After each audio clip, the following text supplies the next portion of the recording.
Peace family, it's your brother Jay Speaks and I'm back with another video. Now today I want to talk about the word nigga, the N word, and what it really means and how we should feel about it, honestly.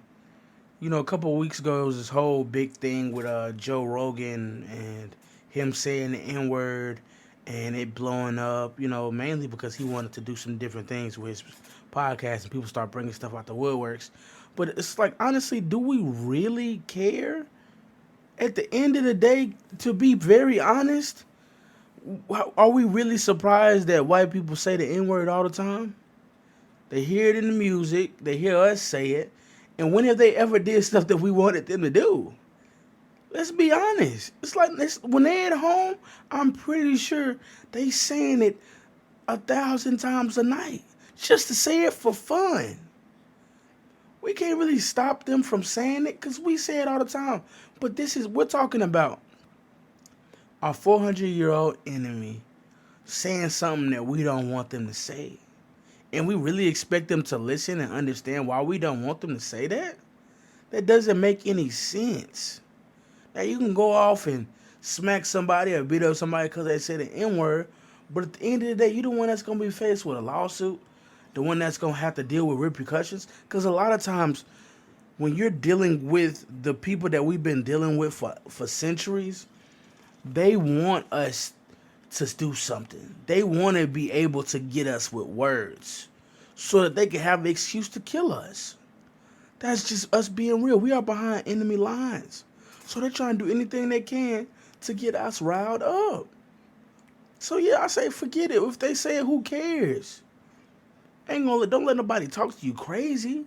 But at the same time, we gotta stop acting like we scared that they be saying, like we scared and we surprised that they be saying this stuff. This is how they are.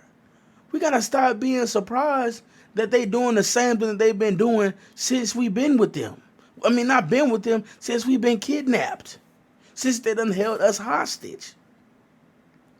The more that you understand who your open enemy is and you study the history, the less likely you will be surprised, the more you will be prepared, the better off that you will be. You will be better off if you know who you are dealing with. This dude is from Boston. Boston is super racist. So I'm pretty sure they all say whatever they want to say. We should. I understand that we want to see the goodness in people, but that starts with our own. We need to start seeing the best out of ourselves before we start seeing the best out of other people. We quick to look at a black person and be like, oh, he might steal, he might do this, he might yada yada yada. But we looking at everybody else, other races and stuff like that, and we seeing them as our friends.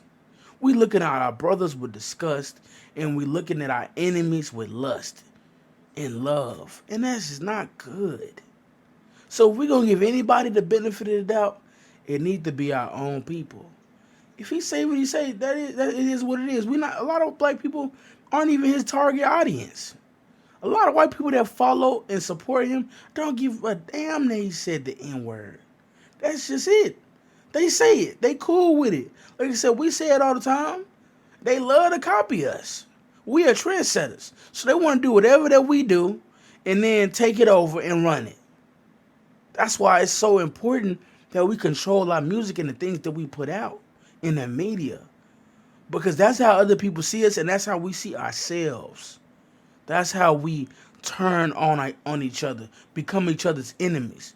Because all we talking about is this nigga that killed, nigga, all this, death.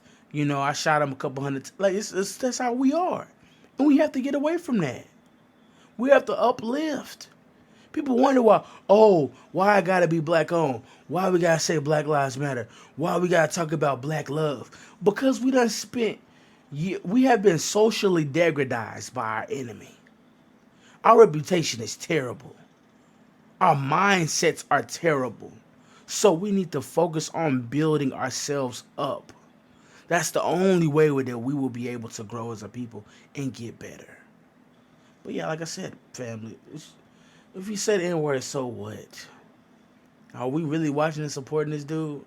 It's a white man getting his money, doing his thing. It happens. It is what it is. We need to focus on how we see each other and what we say to each other. But thank y'all for listening. This your brother Jay Speaks. I'm out.